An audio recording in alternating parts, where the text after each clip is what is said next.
आज मसला सिर्फ मुसलमानों का, दलितों का नहीं है, बल्कि आए दिन हम और आप देख रहे हैं किसान भी इससे जूझ रहे हैं, शेतकारी भी परेशान है।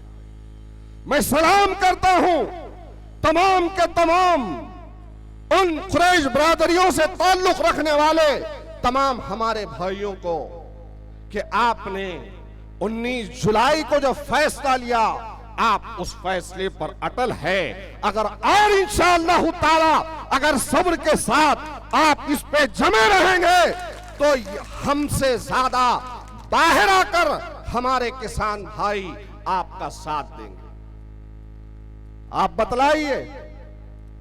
और साथ ही साथ उन लोगों से भी कहूंगा कि जो लोग कुरैश बरादरी के इस आंदोलन को, इस एहतजाज को कमजोर करने की कोशिश कर रहे हैं, चोरी छुपे आप लोग ज़बीहा तो कर रहे हैं, लेकिन आप नुकसान कुरैश बरादरी का कर रहे हैं।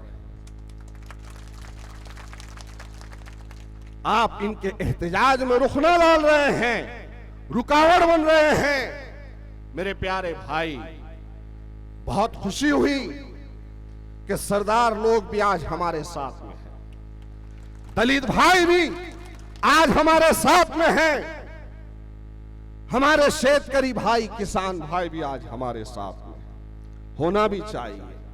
ये ना समझो कि इस मुल्क के अंदर या इस मुल्क में आज सबसे ज्यादा मजलूम कौम सिर्फ मुसलमान है। मुसलमान के बाद में, मुसलमानों को ज़दोकोब करने के बाद में, मुसलमानों को हर तरीके से हिरासा करने के बाद में हर एक का नंबर है। इसलिए आज इस मुल्क में हमको और आपको मुत्तहिद होना पड़ेगा। एक जगह आकर अपने साथ, अपने ऊपर होने वाली नाइंसाफियों के खिलाफ में आवाज उठानी होगी।